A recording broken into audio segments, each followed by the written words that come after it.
રાજકોટ બેડી યાર્ડમાં અમે બધા કામ કરીએ છીએ મજૂર ભાઈઓ, એસોસિએશનનો પ્રમુખ છું રણછોડભાઈ કારેઠા. હવે બન્યું એવું છે કે સવારે મજૂર ગાડી ઉતારતા હતા એ લોકો એની, એમાં કોઈ બીજા વેપારીની ગાડી આવે ને એ મજૂરને એને બોલા ચાલી હતી. એ ઓલા વેપારીએ યાર્ડેથી અધિકારીને બોલાવ્યા ફોન કરી. આ તો બીજે એનું કામ કરતા હતા, જે કાંઈ ગુણી નાખવાની હતી જગ્યા બાબતથી. પછી અધિકારી આવી સીધી મા બેન સમાણી ગાળો દેવા માંડ્યો તેજાભાઈ ને, અને એક ભાઈ બીજા મોરીને, રાજાભાઈ મોરીને. એને તો એવો માર્યો છે અંદર કે તમે પણ જોઈ ન શકો. કોઈ આપણે પશુને પણ એવી રીતે ન મારી, એવી રીતે એને ગુપ્ત જગ્યા ઉપર પાટા મારેલા છે. તમે જોશો તો તમને પણ આ વિચાર થશે કે આવી રીતે કોઈ ઢોરને પણ ન મારી શકે.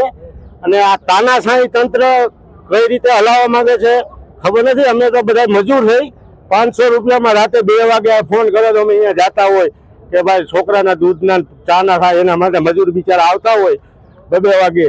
અને આવા અધિકારી આવી અને છેને પેલા તો સ્થળ ઉપર જ મારી લીધો, છાતીમાં ઢીકા માર્યા.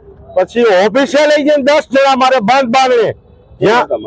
યાદના અધિકારી 2 નામ છે ભાઈ, શું નામ છે બે નો? એક કેતનભાઈ ને એક શિવરાજજીભાઈ.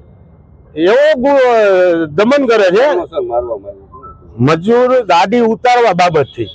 માલ ક્યાં નાખવો? અરે ભાઈ એ તો તમારો વિષય છે ને, માલ મગાવ્યો હોય તો ઉતારવાના જ છે ને. તમારી માંગ, અમારી માંગી બે ને એક નોકરી ગાડી મૂકે તો જ, બાકી તો કોઈ આનું નિવારણ નથી. હા, યાર્ડ બંધ છે અને બંધ ત્યાં સુધી જશે, બે નોકરીથી નહીં કાઢે ત્યાં સુધી. અને આવો દમન તો હાલતા ને ચાલતા. રાતે હું છૂટા થવા મજૂર હોય ગમે એને મા બેન સમાણી ગાર દઈ રહી જાય.